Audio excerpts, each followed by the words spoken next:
وہ جو قومیت کی سوچ ہے, وہ جو آگے بڑھنے کا زاویہ ہے, وہ تو اندر اقبال کہتا ہے گلا تو گھونٹ دیا اہل مدرسہ نے تیرا, گلا تو گھونٹ دیا اہل مدرسہ نے تیرا.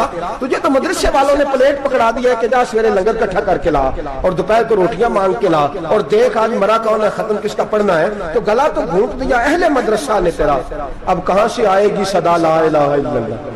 تو گھونٹ دیا تیرا گلا, تو کیسے بڑی بات کرے گا؟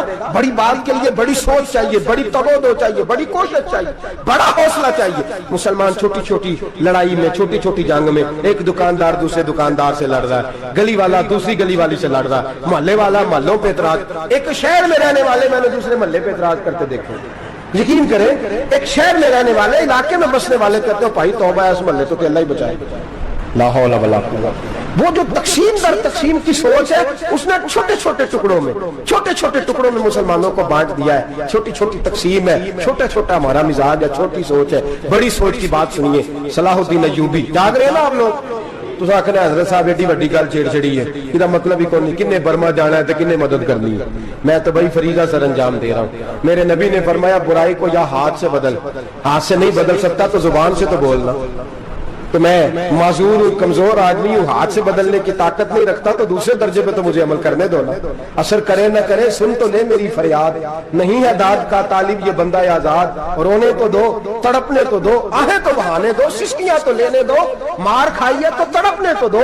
وہ قرآن پاک, برما میں پابندی لگی ہے تو میں یہاں سوچنے لگا ہوں کہ وہاں تو پابندی لگی ہے, یہاں پہلے لوگ کوئی نہیں پڑھتی. معاذ اللہ تعالیٰ حالات دن پہ دن مسلمانوں کے لیے ایک ایک کر کے. افغانستان میں جو آگ لگی تھی, پھر وہ عراق میں بھی لگی, پھر وہ لیبیا میں بھی لگی, پھر وہ مصر میں بھی لگی, پھر وہ یمن میں بھی لگی, سعودی عرب میں دھماکے ہوئے. میرا دل تڑپا ہے, مجھے پریشانی ہوئی. میں بچے 5 تھے, میں بڑا ڈسٹرب ہوا. میں نے کہا یار یہ ہمارا سب کا اجماعی عقیدت کا مرکز ہے. ہم کم از کم 1000 اختلاف کے باوجود کہا کرتے تھے کہ عرب میں امن ہے یار, وہاں سکون ہے, وہاں دکانیں کھلی چھوڑ کے لوگ چلے جاتے ہیں. وہاں بھی فساد ہونے لگا, وہاں بھی آگ بڑھ گئی ہے. لیکن ہم صرف چھوٹی چھوٹی کر کے جب آگ بجھانے کی کوشش کریں گے, اس وقت آگ نہیں بجھے گی. جب ہر آدمی اپنے پیالے میں پانی لے کے آئے گا, ہر شخص اپنے گھر کی نل چلائے گا, ہر شخص نلکا چلائے گا اور پانی نکال کے یہ آگ بجھائے گا, تب یہ آگ بجھے گی. ہر آدمی کو کردار, سوچ بڑی کرے, نظریہ بڑا کرے, ملت کی بات کرے, مسلمان ہو کے سوچے, مسلمان ہو کے سوچے. خدا را نکلے یہ گھر کے جھگڑوں سے, تھوڑی دیر کے لیے اپنے آپ کو بڑا کرے, بڑی سوچ آپ بنائیں. جب دوستیاں لگائیں, جرانے لگائیں, کہ چھوٹے موٹے حساب سے بچیں. بابا بلے شاہ صاحب فرماتے کورے ورک کتاب نہیں ہوندے, کورے ورک کتاب نہیں ہوندے, پتھر دل گلاب نہیں ہوندے. او بلیا یاری سوچ کے لائی, یارا نال حساب نہیں ہوندے. پھر ذرا نکلے اس حساب کتاب سے باہر. بلیا یاری سوچ کے لائیں, یارا نال حساب نہیں ہوندے. پھر ذرا بڑا ذہن کرے, چھوڑے اپنے حساب. یبصرون علی انفسہم ولنبلونکم بشیء من الخوف والجوع ونقص من الاموال والانفس والثمرات. پھر حساب کتاب سے نکلے. پھر امام علی مقام کی طرح یہ سوچ بنائے کہ حسین کے بچے چلے جائیں تو کوئی حرج نہیں, امت پر آنچ نہیں آنی چاہیے. ایک امام علی مقام, کل تک امام میدان میں کھڑے تھے تو اکیلے تھے, لیکن آج پوری دنیا کہتی ہے حسین ہمارا ہے, حسین ہمارا ہے. آج نظریہ امام علی مقام زندہ ہے, تو اکیلا ہے تو کھڑا ہو. یہ نہ کہا کر چھوٹی سی مسجد ہے, ایک کونا کا کھڑکاوا, مولانا تقریر کر رہے ہیں تو کیا بنے گا. ایک آواز کہیں سے گونجا کرتی ہے, پھر اس میں تاثیر میرا اللہ پیدا فرما دیا کرتا ہے, پھر اس کے اندر قوت میرا رب پیدا فرما دیا کرتا ہے, پھر اللہ اس میں تاثیر پیدا کر کے 4 دانگ عالم میں پھیلا دیا کرتا ہے. صلاح الدین ایوبی, مسلمانوں پہ ظلم ہوا, فلسطین میں آگ لگی اور پورے فلسطین کی گلیاں خون سے بھر گئی. ایک دن کے اندر 70,000 مسلمان قتل ہوا.